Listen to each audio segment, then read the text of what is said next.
Well, it's 5:30. Appreciate everybody coming. I'll ask you all to stand, and we'll say a pledge of allegiance, and afterwards, Chris.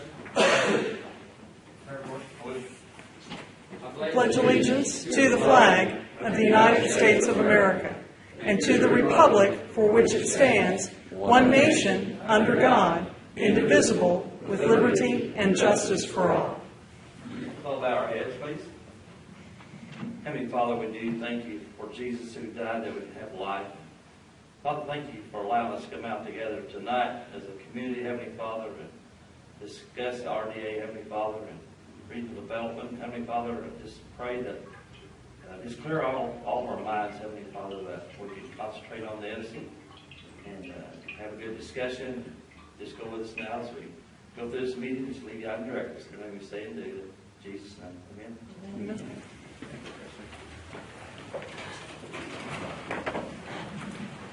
Andy? I appreciate you coming up tonight for work in county. And how you want to do this? I want to turn the floor over to you. If you'd like to, I'll start. Michelle's been working on it, so the floor. The floor? Okay, I'll be careful. Well, thank you. And I really do appreciate the invitation to be a part of this. And I think it's a wonderful, foresightful thing for the leadership of Washington County to do. If you don't attend the county commissioner or the county council members, or meetings, this may be something that you've not had a lot of exposure to. So in order to take an after-hours approach to having a community-wide discussion makes a lot of sense, and I do commend your leadership in that. My name is Wendy Dant-Chesser. I am with One Southern Indiana, and we are the Chamber of Commerce and Economic Development Organization for mostly Clark and Floyd counties. So we are the LEDO. We get to work with Sabrina and what she does in Washington County. We do that for Clark and Floyd counties. In addition to that, we are a Chamber of Commerce with about 1,050 business members. And our range of businesses that are members of the Chamber are mostly Clark and Floyd counties, but we have about 20% of our members that are from outside of those two counties. So some of them could be Washington County, Scott County, Jefferson County, or other places in Kentucky. So we have, on the Chamber side, more of a regional presence, but on the economic development side, we've been working primarily with Clark and Floyd counties. That's who we are. And I've been with them for about 5 years. I grew up in downtown Jeffersonville. I left for 20 years and came back about 5 years ago, and now live a block away from the house I grew up in. So I am back in my roots with Southern Indiana. I started coming up and visiting with folks in Washington County in 2015. In 2015, then Governor Pence had a program that he announced called the Regional Cities Initiative. And I know that Steve Davison and Aaron Houchins and many others were having that discussion with as members of the General Assembly in 2015. And what the goal of the Regional Cities program was, and still is today, is to help attract quality of place, amenities, and investments in our community. So what do we mean by quality of place? What does that really mean? Well, people talk about the term quality of life quite a bit. The quality of life can mean a lot of things to people depending on where they are in their life cycle. 15 years ago, public education was not a quality of life focus of mine personally, but now that I have a 10-year-old daughter, public education is a big piece of my quality of life measurements. But it's not so much for my mother. So it changes over time. The quality of place, to differentiate it, has to do with those amenities, those attractions, those things, those assets that people look at and say, that helps me identify with my home. That's my home. Let me give you an example. If you've been down to the downtown Jeffersonville area lately, the bridge, the walking bridge, it was the old railroad bridge, it was abandoned for 40 years at least. It is now a walking bridge, and it's a pedestrian bridge. You can walk on both sides of the river. And even though I may only do that when I have guests or friends in from out of town, that's where I take them. That's our quality of place amenity.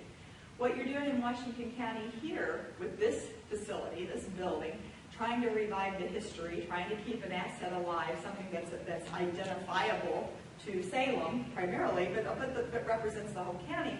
This can be one of your quality of place type of attractions. It's something that you identify with, and it's roughly 90% of the population can look at it if you're from here and say that's my home.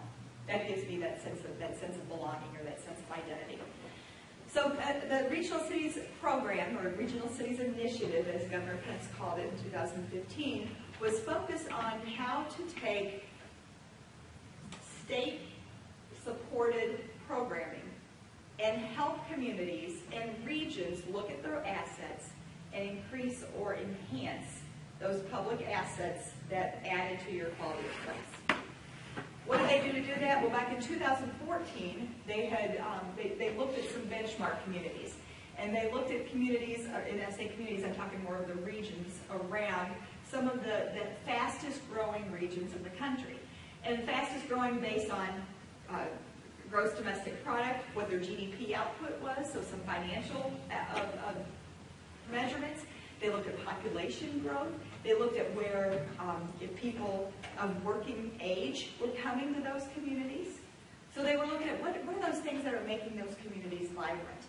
And they went around the country and they explored Denver, Colorado, which invested in its airport and is now attracting a lot of people to that community and a lot of businesses to that community. They looked at Nashville, Tennessee. Over 200 people a day are moving into Nashville metro area. 200 people a day. And they still have 90,000 jobs that they can't fill. So think about some of those challenges that they have. They looked at smaller communities. They looked at Raleigh, Durham, North Carolina. Of course, you think about the universities, and you think that your basketball fan, Duke and UNC are both there. They have a lot going on in their community. And then they looked at even some smaller communities. One that they looked at was Manhattan, Kansas. Never been to Kansas, so I have no idea what the attraction is in Manhattan. But it had all of these characteristics. And what they found is that in each of those communities, there were local initiatives looking at regional assets and how to market or combine those assets into a portfolio of attractions to tell people this is a good place to live. Why did they do that? Let's go back to the thought process. Now, I'm over 40, and you don't have to self-identify whether you're over 40 or under 40, but I'll say it. Most people over 40 have have grown up thinking a little different, thinking about the way we want to get a job. I've moved all up and down US 31 for different jobs because I found myself as being mobile, and I found the jobs that I wanted were in places, and then I went and learned what it was like to live in Columbus, Indiana, Indianapolis, Benton Harbor, Michigan. So I've lived in different places, but I went for the job. Never did I decide this is where I want to live and go and move there and then go find the job. But for folks under 40, that's a different way of thinking. But that's the way a lot of them are thinking. And I heard Elaine Beadle, she's the president of the Indiana Economic Development Corporation, she referred to that statistic again just today. She said people under 40 are more likely to find where they want to live, and then they'll find the job that fits them so that they can support themselves in the area that they want to be. See, sometimes you scratch your head and say, okay, wait a minute. If that's true, and the folks that are under 40 are the working age people who have this talent, this skill that's going to help us and our businesses and our communities survive for years to come, if that's what they're choosing, what do we do so that they choose us? And the state of Indiana, after exploring the Denvers and the Manhattans and the Raleigh-Durhams, they said, we want a program so that state resources can support communities that are trying to attract those folks who are under 40. And 40 is not a magical age, it's just the millennial generation is different. If you look at the baby boomers, there was this great surge of births of people in that baby boomer category. For those of us in the Gen Xers, baby boomers didn't have as many children as their parents did. So there weren't as many of us in the Gen Xers. But I guess the Gen Xers, if anything, were procreators because the millennials, the generation after us, the numbers are high again. And so we know that that growth is there. We have to figure out how we're going, what we're doing to attract that, if that's what we're going to support our companies with. So I'm getting a little bit off track, but I just sort of wanted to talk a little bit about what the research shows. So in 2015, that's what I want to get back to. The state said, let's come out with a program that will help incentivize communities to work together on a regional basis, and then put a plan together to build those quality of place assets, and then we're going to give you some money. We're going to do some grants to help the communities that are wanting to do that. We want to help them figure this out. So they announced this in 2015. In August of 2015, they were taking applications, and I started making the trek up State Road 60 to say, okay, Washington County, you, Clark County, Floyd County, Harrison County, Scott County, and Crawford, which is a little smaller, we're all part of the same economic growth region, Region 10, and we have the opportunity to work together and apply for some of these dollars that the state is saying is available for these big projects. I've been known to be a lot of things, and naive is one of them. One of them, and the challenge in 2015, we didn't have relationships with one another. I was coming into Washington County as an unknown. I knew Sabrina, but not very well. But I didn't know, we didn't have those connections, those partnerships, the two things we needed to really work together, trust and respect. Because I recognize that now. We also didn't have a program to sell that was tried and true. So there were a lot of concerns about this program and the vehicle and all of the things that went along with that program that we didn't know, we couldn't answer the questions on. So 2015 was the third piece of it, we were asked to put together a regional plan without knowing who our neighbors were. So we were trying to throw a regional plan together, and the way I described it then, and I'll describe it now, we were building a car as we were driving 60 miles an hour. Mr. Jones, we were building a car as we were driving 60 miles an hour down the interstate, hoping that we could get everybody to join on board with us. And it didn't work out. And in retrospect, I can't be surprised it didn't work out for us. What happened, though, is that the state in 2015 did move forward with the program. 7 regions around Indiana created the vehicle, and it was called the Regional Development Authority. 7 communities created the RDAs, and they went forward with the idea of applying for these grants to become a regional city. And by the end of 2000, and those regions were centered around metropolitan areas. Fort Wayne area, so they call themselves Northeast. North Central is around the South Bend area. You have the region, the Chicagoland region up in Northwest Indiana. Of course, you had Indianapolis, which has a lot of different regional groups, the donut counties and so forth. You had a group up in the Muncie and Anderson area that worked together. You had a group from Terre Haute down in those 3 counties on the west side of Indiana, along the Illinois border. And then you had 4 counties down in the Evansville area. So you had 7 regional development authorities that were created, and they made their applications to the state. And at the end of 2015, the state awarded 3 of those regions, Northeast or Fort Wayne, North Central or South Bend, and Southwest or Evansville. They awarded each of those communities $42 million. This wasn't chump change. $42 million to help leverage private investment funds to build these quality of place amenities for those communities. So I sat on it, and so in addition to awarding those 3 communities the $42 million prize, the other 4 RDAs that didn't get the big prize each got a $150,000 planning grant to go back and refine their plans to figure out what they could do to be more competitive if this type of money ever came from the state again. And there's a big question about whether or not that will ever occur again. $126,600,000 spent on one program. Whew. It can blow you away if you think about it. What we had to recognize is that this was moving forward and that we as a region, because we didn't form the RDA, we hadn't worked on the trust and respect needed to get there, we weren't eligible for a single penny of it. And it's our taxpayer dollars just as much as anybody's. It's Indiana state taxpayer dollars. So that's what happened prior to 2017. Now 2017 has been a little different story. We've been sort of excited about where we are. We know that the $42 million prize isn't out there for us to get. But we do know that the state is interested in us. And I'll get through what happened today. Today's been a big day as well. What we have done is we started to go back and say, gosh, maybe we ought to get to know each other a little bit better. We need to figure out why it didn't work in 2015. And we need to come in without this sense of urgency that we're going to miss out if we don't do this. And say, maybe we need to do this for the right reasons. And the right reasons for working together are because as neighbors, we have a lot more in common than we have things that separate us.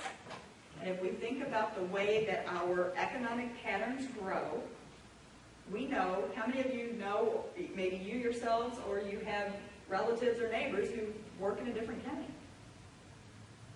We're much more mobile. We move around a lot more.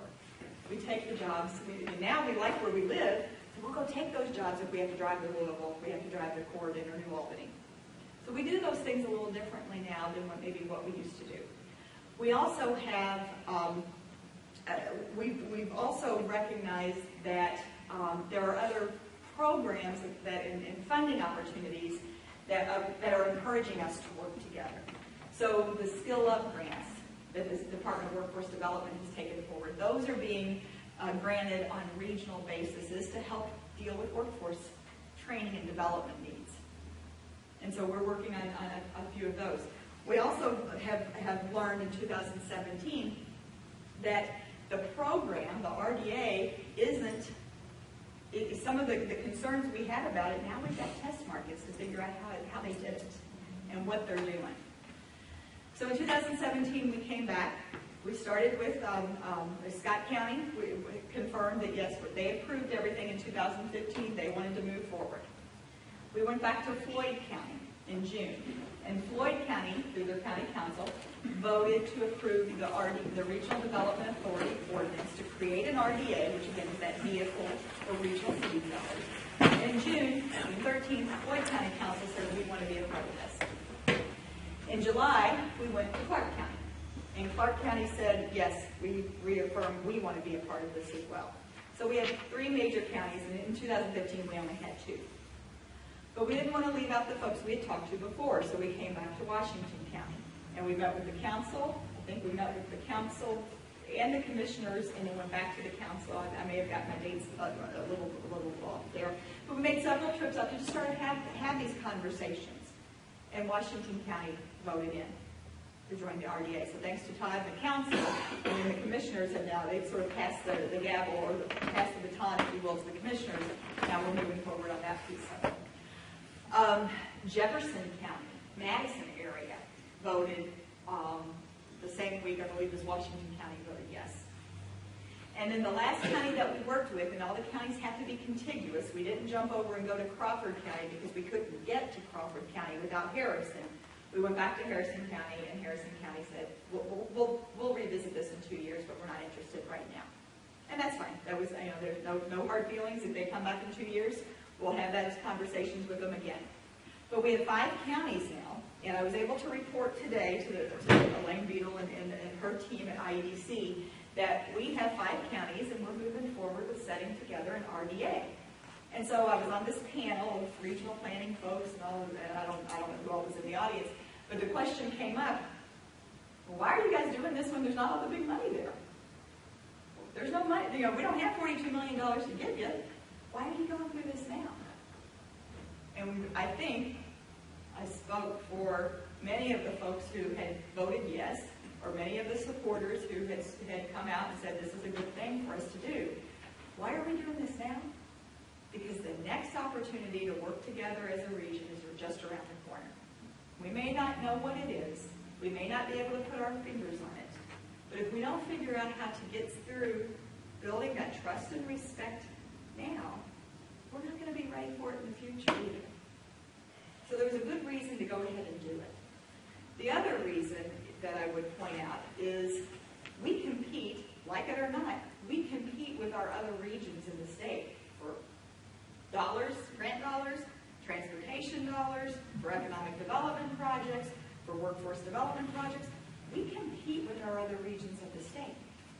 We know that there are 7 other regions that are working together.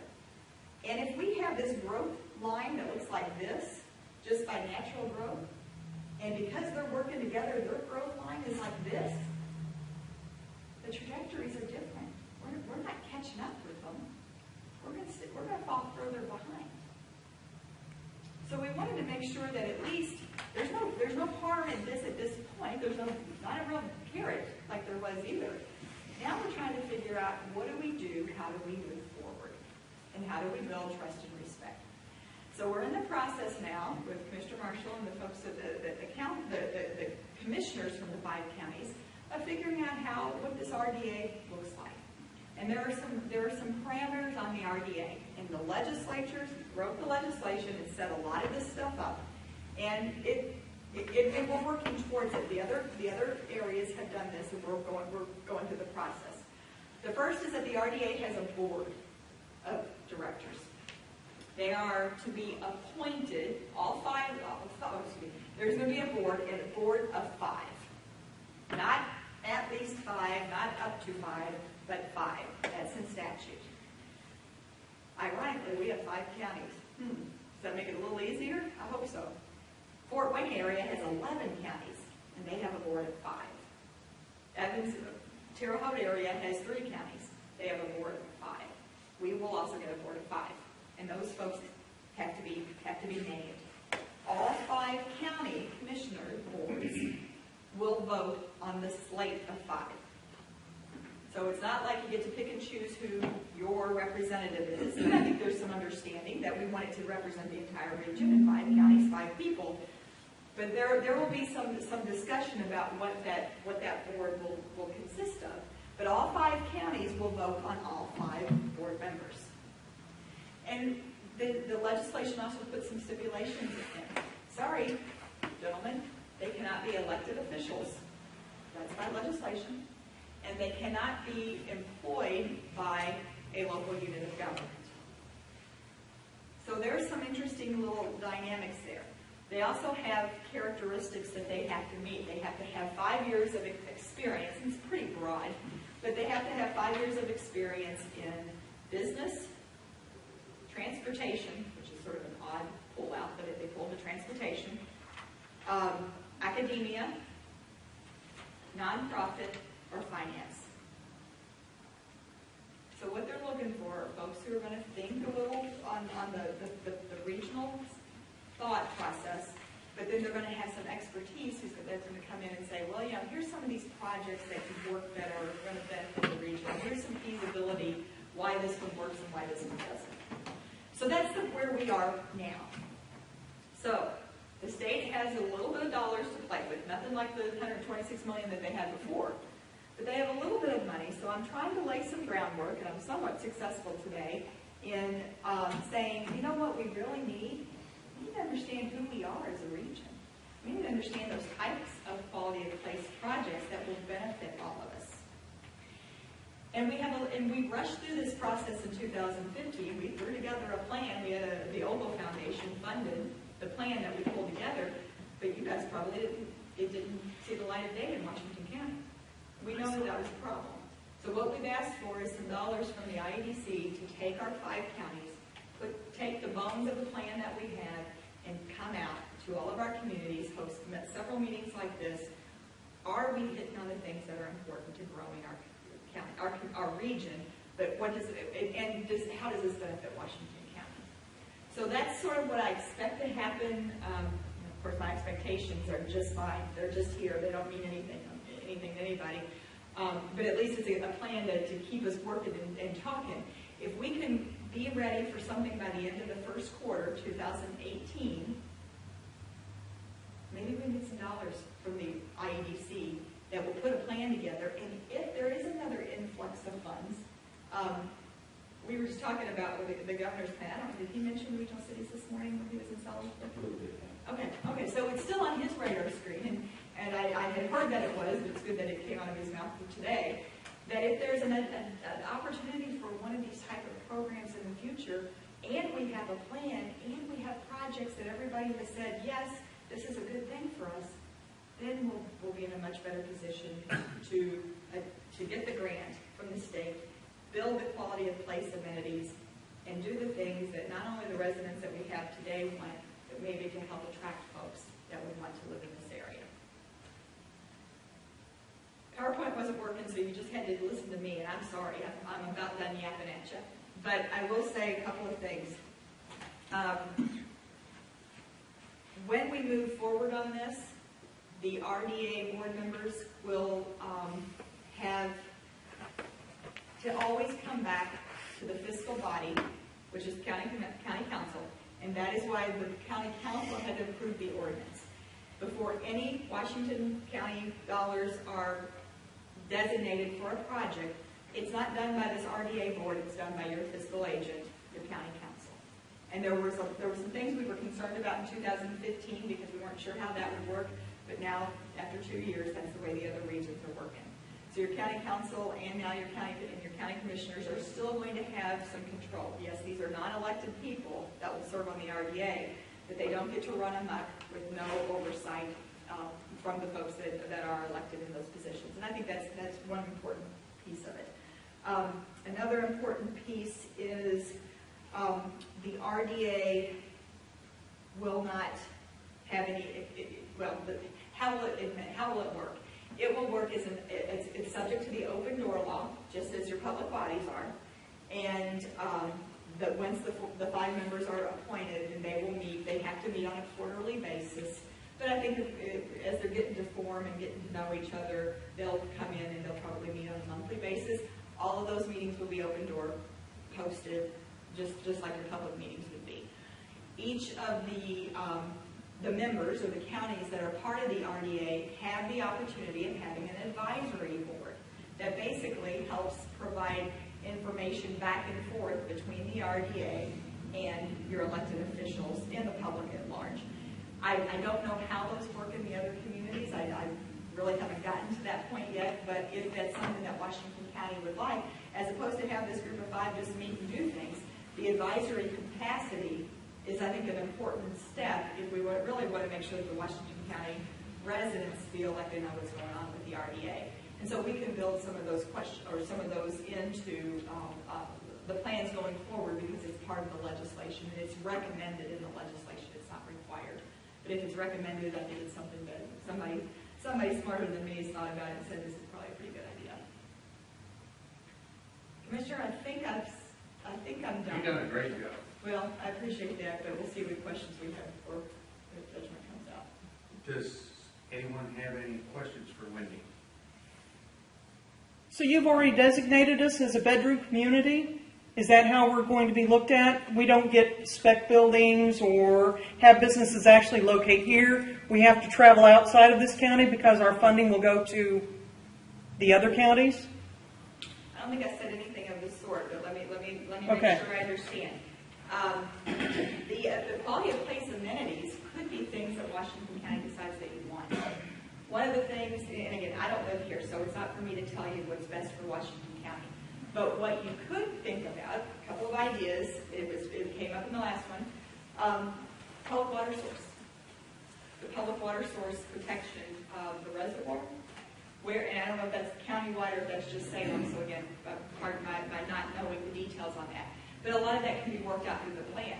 If through this planning process, and we hear that that's a concern, it's a little bit more than quality of place, but it's also vital to the community. Is it something that can be important and can be put into a plan and have the Washington County residents say, yes, that's important to us? It's an example. Well, I mean, it was put forward as a way to get employees to locate in Washington County. We can't have employees if we don't have jobs, but we do have a plethora of jobs, a bunch of jobs that aren't being filled too. And that's the same thing in New Albany and River Ridge and all of that kind of stuff. So my main concern is that we're going to pay out a bunch of money that's not really going to benefit our county. And that's always kind of been the way things work. Because I did look at your proposal the last time, and there was nothing absolutely nothing for Washington County. And we were looking at a possible bill of millions of dollars. And I mean, I appreciate that there's control, that the council has control over some money that goes out of here, but sometimes our council's out of control. Who's going to control the council? Yeah, well, I mean, it's very upsetting, and I do not like any of this, and I hope that you find a way to get out of this situation that we found ourselves in. This could potentially gut our county, and I'm very afraid for our community on this. May I say something? Absolutely. One thing, I appreciate your comments. One thing that I struggled with a little bit, and maybe some of the other elected officials here, it's all about me. This attitude, it's all about me. How many people do you know that have that attitude that really get very far in life?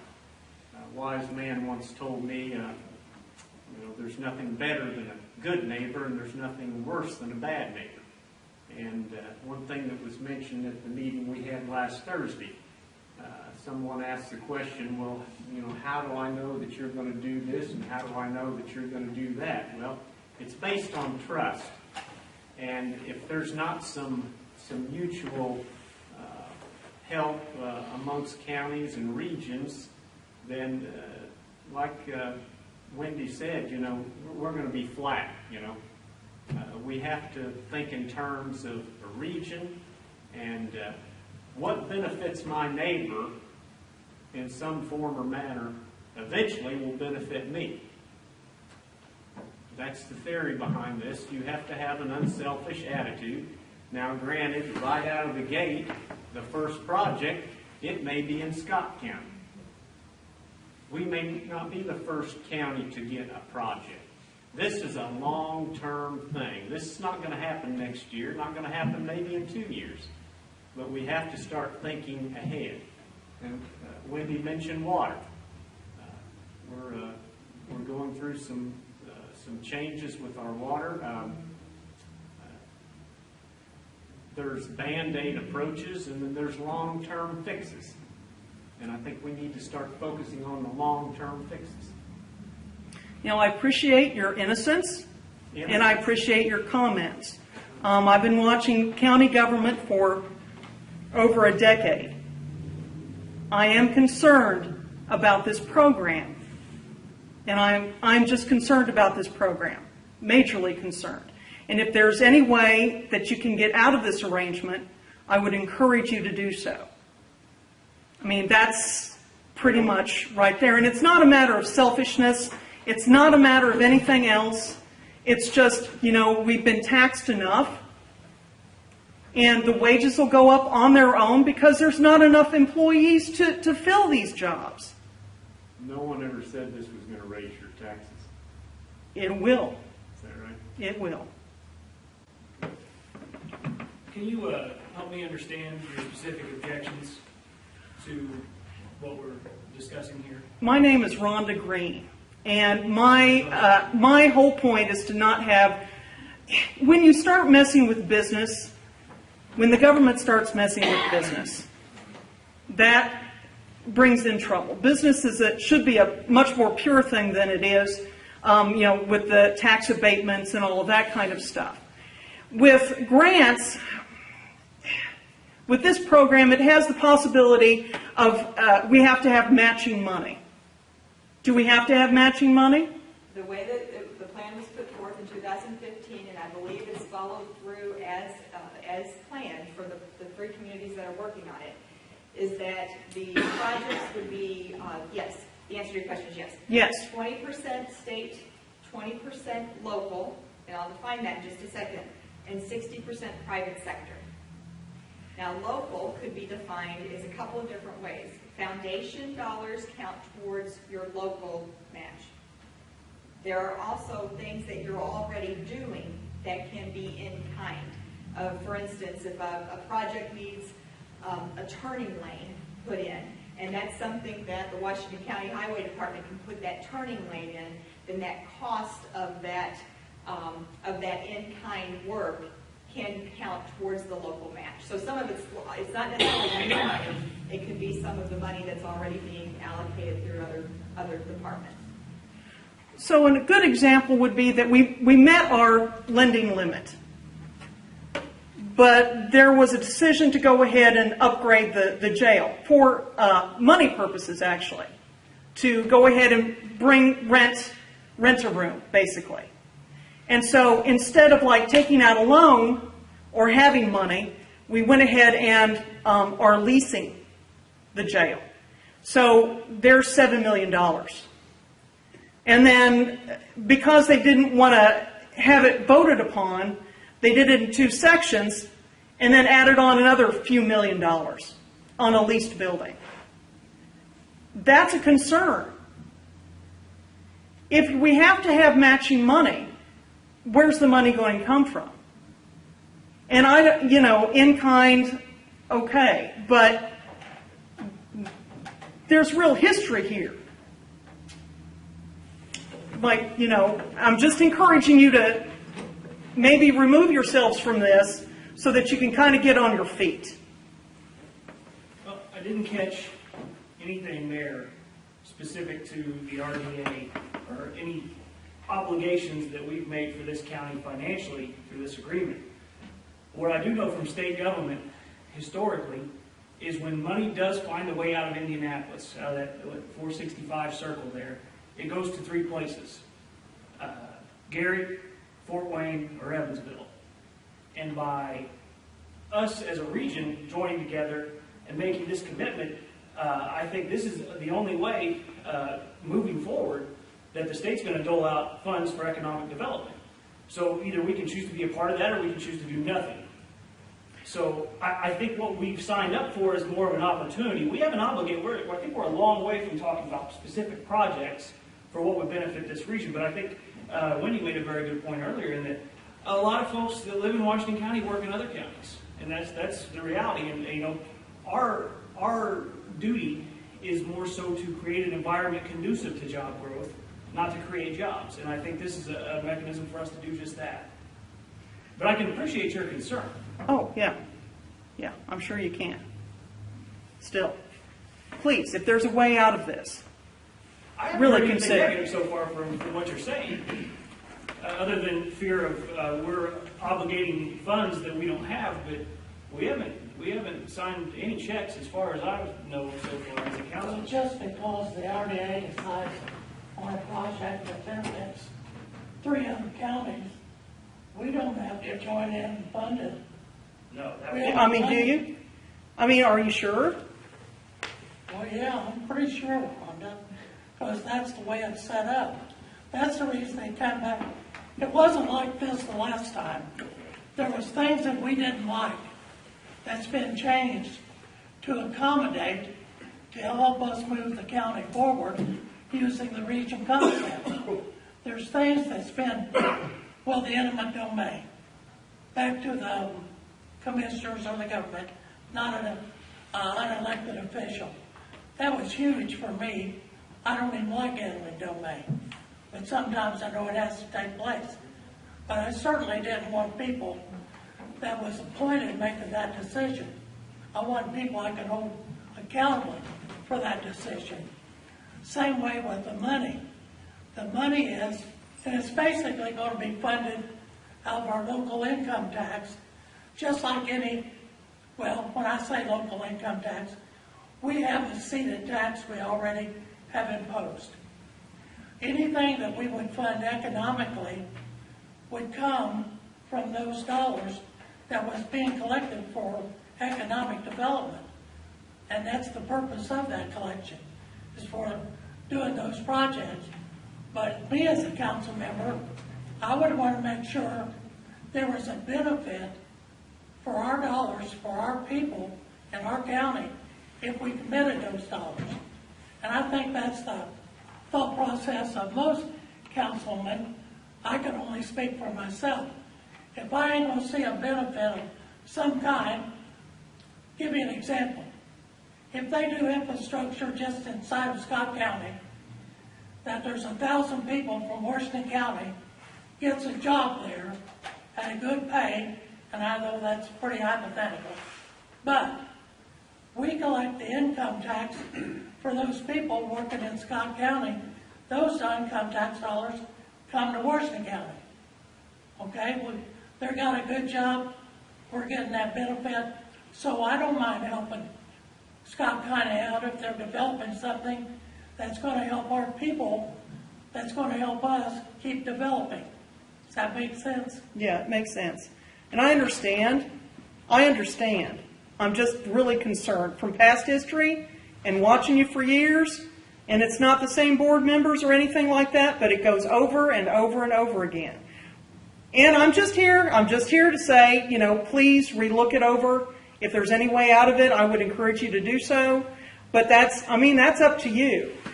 And we'll see what happens later right on. now, I don't see, when I say your concerns are my concerns too. Well, yeah, I know. You say what you say. Yeah, We all have that embedded in us. right. But I think, or at least I hope I have enough wisdom, may not have enough intelligence. I don't know if the two go along together or not. But the whole thing is, we gotta look out for our community, but by doing so, we're isolating just ourselves, and we're part of a state, we're part of a federal government, and I don't even want to go that way, so I'm going to stay away from that one. But anyway, if our neighbors, and the reason it's set up for to be contiguous counties, we all have a shared interest. Just because the line's here, don't mean the health problem stops there, or stops here, or the property, or all the other things that we have in common as communities. So, from my own perspective, just my thought process, I would start research and study whatever the project was. I wouldn't just sit back and listen to somebody tell me.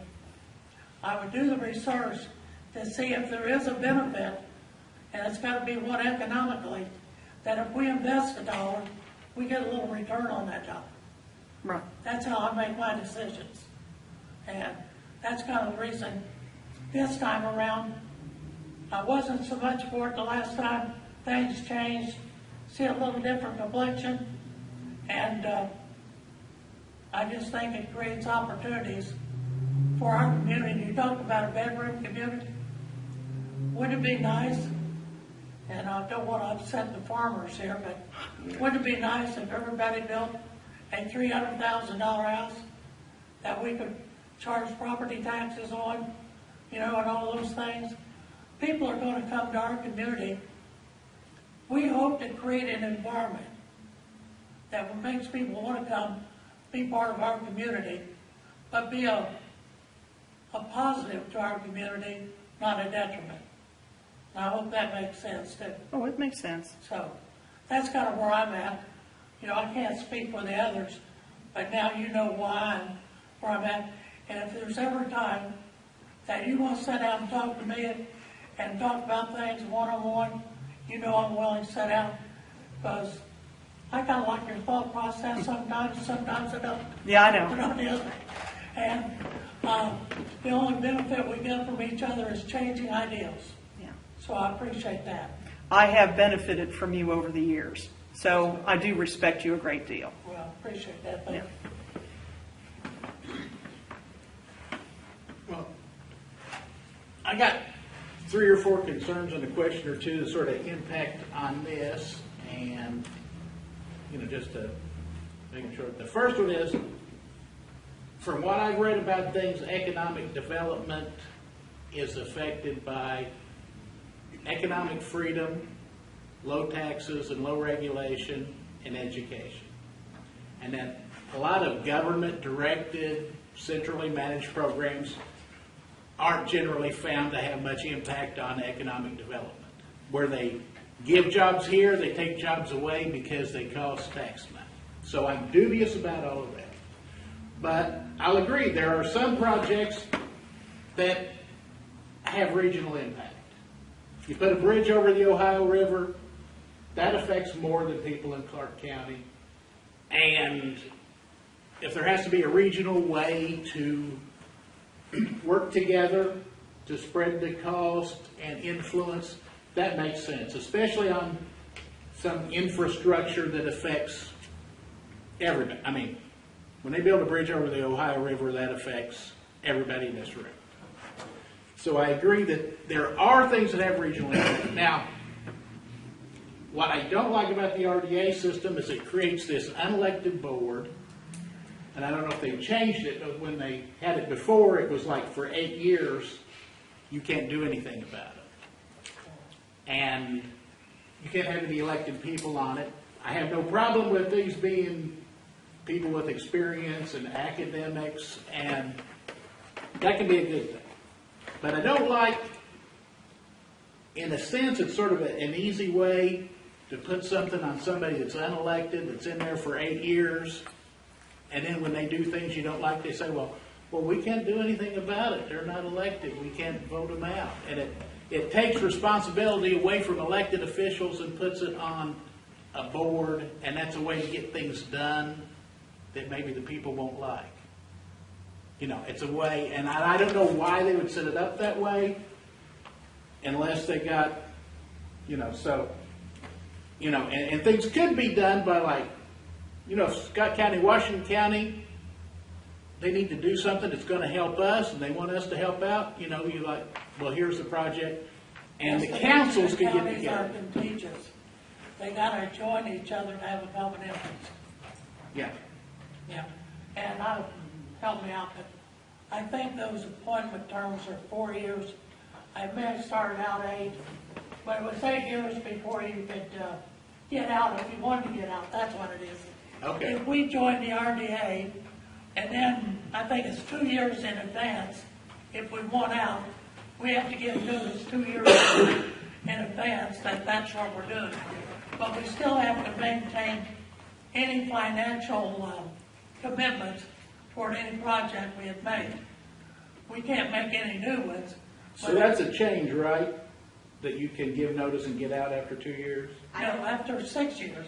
You gotta give 2 years notice to get out after 8 years. 8 years. But you gotta give notice early on to give a transition, which helps out when project planning, and that's kind of the mentality or the way I see it. Okay. It gives them, and I give the people doing that kind of a thought process about how they will look at projects knowing you're planning on getting out. So the people on the board have a 4-year term now? Right. And they can be staggered. I think the legislation doesn't say. There's that they a lot have of to be details that have to 4 take place in forming these RDAs. In fact, the commissioners of each county will come together and set up some of their guidelines as about how things are done, even though there's templates for other RDAs. That doesn't mean that's the way we gotta do it, but we gotta set up a plan, a protocol of doing things. So,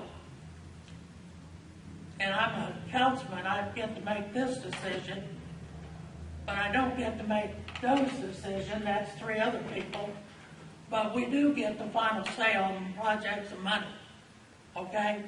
So, you really want to make sure that you're looking at people that's going to be financially somewhat savvy for the council, and people are going to dig in and understand, and I know you do, I know what you think, but the domino effect of a decision today, where does it end financially 10 years from now, when you get into these things.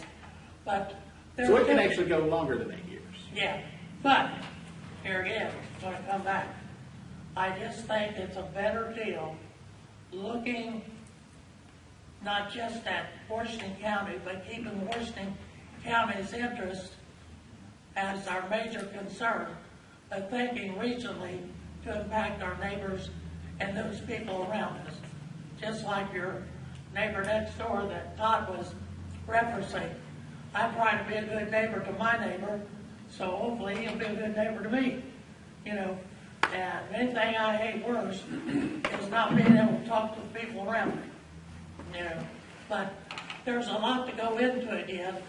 And here again, That's kind of the reason for this meeting tonight, is get a lot of input and a lot of thought process.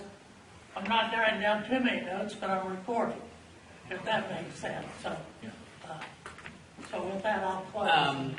Yeah, and now something you said there that I think the best I can understand it is you're not committed until you guys vote to spend money or allocate money to project or tax. Once a project comes up, And it would go before all the councils that would be impacted in the development. It's And project by project. whether we want to put money Is in that or right? not. Project by project? Right. There are two different ways that regions have done it.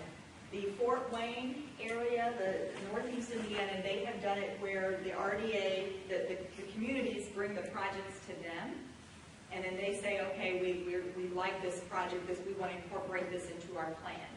The Evansville region did it differently. They went ahead and they approved the entire plan, and now they're taking those projects in a priority order. So it's been done both ways. We've not gotten to the point of even discussing that yet. Which is like being one big project. Yes. But in other words, the council would get to say, yes, we want to give this much money to this project, or yes, we want to give this much money to this big bundle of projects. Excellent point. Thank you for the clarification.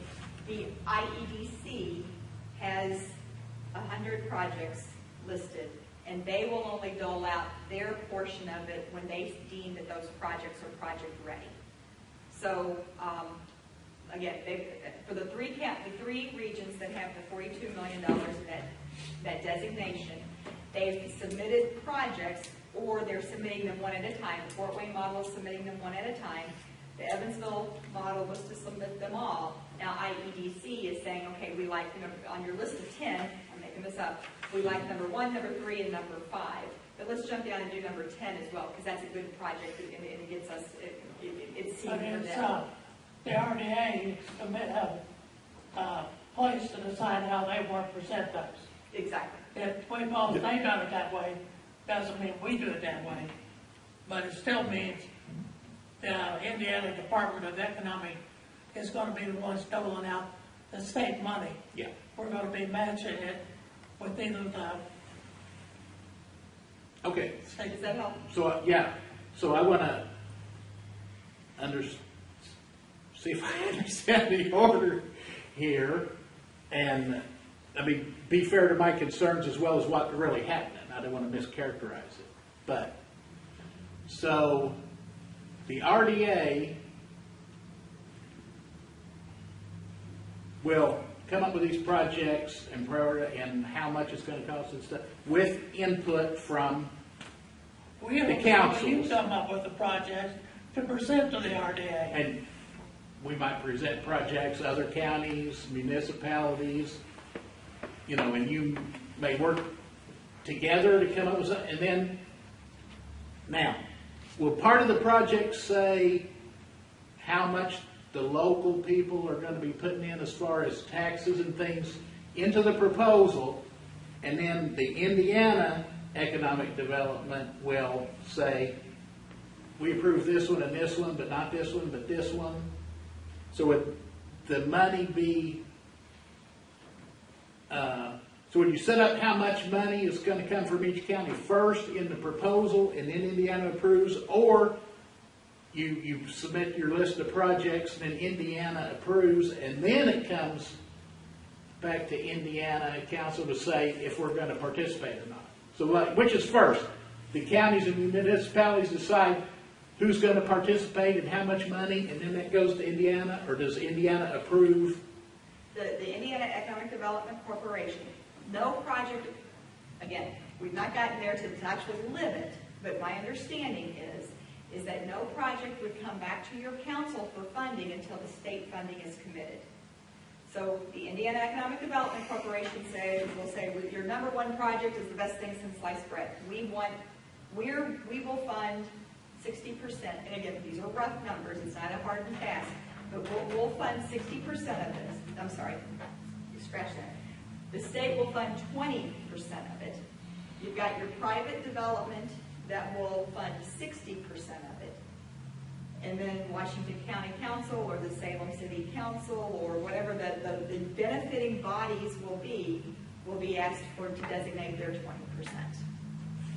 And then it goes to Indiana? Well, the state will say what they like their projects. And if they say they like your project, then that's pretty much saying that, yeah, you got to figure out, you got to get your local match in order for this project, for whatever that project is, it's something they've said is a good project. Here's the part I'm not understanding.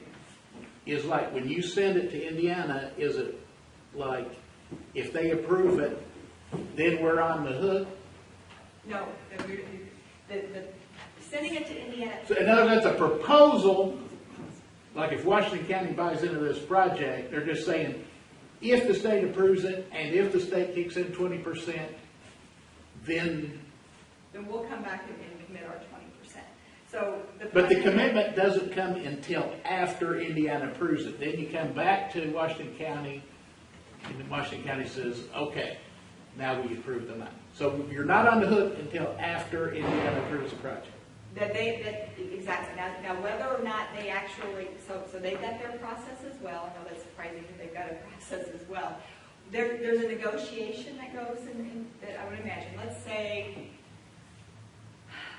I'm going to be silly here. Let's say that this building that we're sitting in becomes one of the projects in the proposal. That could easily happen. It could easily happen, but let's say that the state of Indiana says you present it and it's going to be painted white as it is today. And the state of Indiana says, no, it needs to be painted like the flag. It's going to be blue and gold. And then that negotiation takes place, and then everybody has the signed agreement that this is what we're going to work for. Then the commitments are made. Then, and the timing of this, and I'll be quite honest with you, I don't know who actually has to vote on it first, because the IEDC has a board.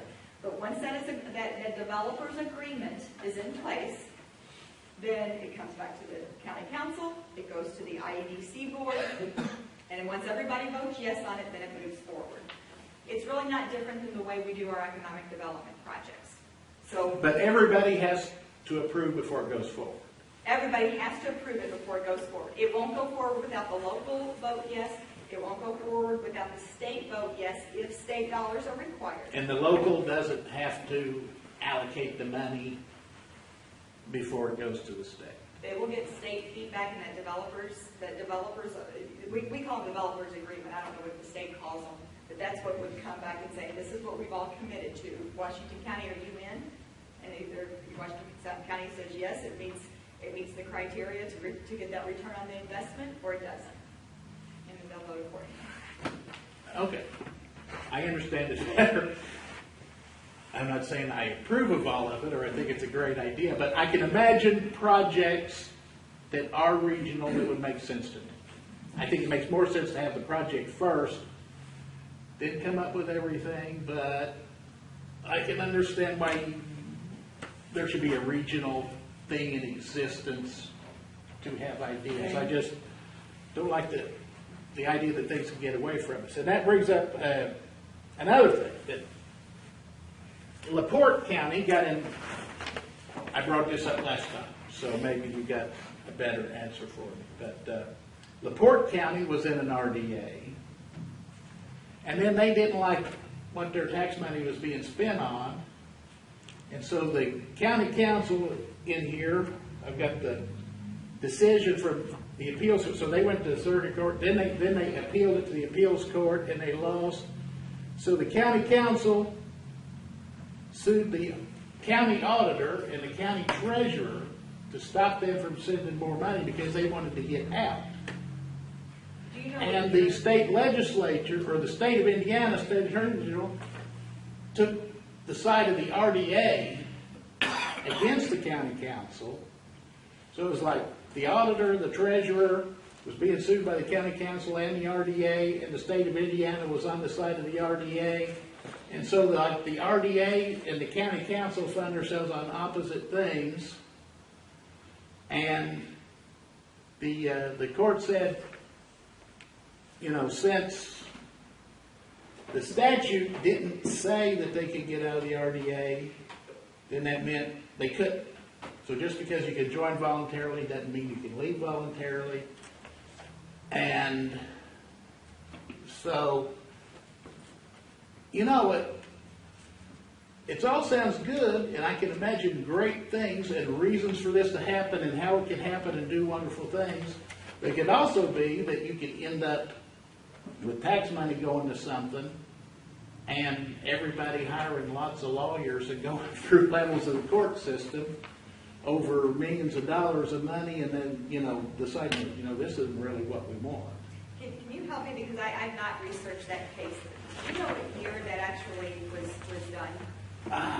I think it was 2005 was when the RDA was formed, and it was after 4 years, I think 2009, that they had the lawsuit, and then it was 2011, I think, when the appeals court made their decision. March 2nd, 2011. Yeah. Okay. So Okay.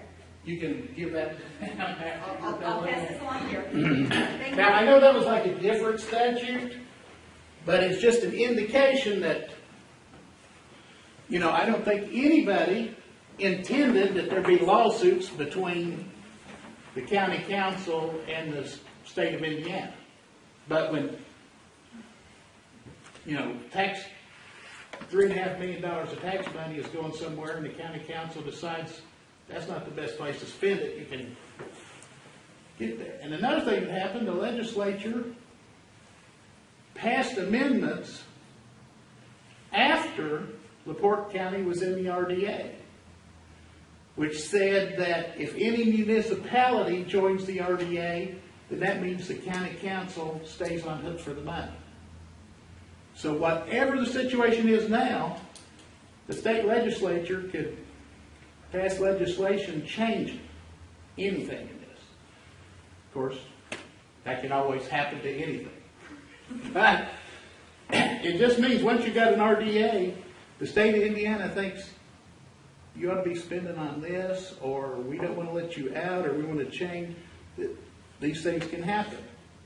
And the fact that they did this to LaPorte County means, we got an indication of what could happen. So you know more about the case than I do. And what I also know is that the RDA statute was completely rewritten in 2015, the 15 legislature. What I don't know is what the previous statute said and what type of agreements that Porter County entered into, but if I'm not mistaken, it was Porter, Lake, and it's the county between them. You're on blank. I think it mentions it somewhere in that. It doesn't matter. Well, I'll tell you one thing that would go on your side is that I think the state legislature wrote it so that forced LaPorte County to join the RDA. So that makes it a little different. And that was the only RDA that formed under that previous to 2015. It was directed right at that. In that region. Yeah, I think 2 joined voluntarily, and then they made a special law that, any place that's in between 420,000 people and 450,000 people has to join the RDA, and LaPorte County was the only one that fit that. So they made a special law that forced LaPorte County into it. There was some discord, and I Yeah. acknowledge, and we talked about it a little bit in 2000. So that's a different thing. That was some kind of forced thing, and this is we joined voluntarily. But just to point out, the state legislature could change things. And so that lawsuit bothers me. What was the other thing? There was something else. Oh, I remember last time around that there was like a list of projects. I know you were putting it together in you didn't have a lot of time. And you were grabbing things that were already on the shelf. So I understand that. But I think there were about 5 projects that was down around like the river port. It was on the river to the east of, between Charleston and Clarksville that were like 5 big, heavy, multi-million-dollar infrastructure projects, big roads with deep cut. And for Washington County, there was a study of the water problem. Where these other things was actual millions of dollars for infrastructure projects. That was like the furthest you could get from Washington County in the RDA geography. Whereas we got a study, like $200,000 study, which wouldn't actually build any dams or give anybody any water. So I know that's like, you didn't have time to put it together, and you're just like looking, what could possibly Washington County be interested in? I think now we got a multi-million-dollar thing, this courthouse. And So now's the time to start, again, I'm not sure what Clark County and Floyd County and Scott County's interest in our courthouse would be, but when we did this in 2015, you were spot on. We did not vet it. We did not host. We hosted 2 or 3 public meetings, and boom, that's all we had time for because the deadline was limiting. What I would hope we would have now, if we started this process with a new planning process, prior to any big dollars being allocated, is we have some time and the partnerships to start having those conversations to ask, what is it that's the most important quality of place projects for Washington County? And instead of us filling space on a page so that Washington County had some ideas to work with, we can come back and have another meeting just like this. What is it? What is it? Is this building? And again, it's easy to talk about it because we're sitting. But what are some of those other things that would be of interest to Washington County? so just to put my end on it, I'm not sure how much these sort of economic development things, I'm skeptical of how much they really help the economy rather than just putting jobs here and taxing people here and taking away jobs over here. Although I admit there are some things that are regional. I'm not sure a courthouse is regional. On the other hand, if there's 20% free money, that's 20% free money. But, that's, and they're infrastructure things, highways. I understand that there are things that have a regional impact that makes sense for people to cooperate, and if this is the only thing the only vehicle that we have. And bilateral county things, I don't see any reason they couldn't be done county council to county council without creating unelected boards that are under the control of the state of Indiana. But with 5 counties, municipalities, it is convenient to have something to coordinate. But I'm just like, this is my skepticism. But, I can see some good in it. But I think I'm very skeptical. So if you guys stay very skeptical, like you were last year, I'll be. There's still skepticism, but we're willing to give it a shot to see what we're going to do, knowing that we have to keep our eye on the ball. So, I think moving the conversation forward, specific to the RDA, the thing that our community, I think, needs to address next, and that'll be the commissioners, is getting one of these 5 spots filled with a person from Washington County that's going to be a pretty fierce and vocal advocate, a very squeaky wheel. So Washington County has a strong voice at that table for projects that do positively impact our people here. And that's not guaranteed. So we're going to need to, the commissioners specifically, the council's job is pretty much done on this, but other than if there is a project that comes up that we need funds for. But finding folks that are going to represent the county as well as possible. yeah, if I understand it right, somebody is going to pick this slate of 5 people, and I think it's this RDA, or the Economic Development. Somebody's going to, and then the county will get to vote up or down. That we don't get to pick a representative.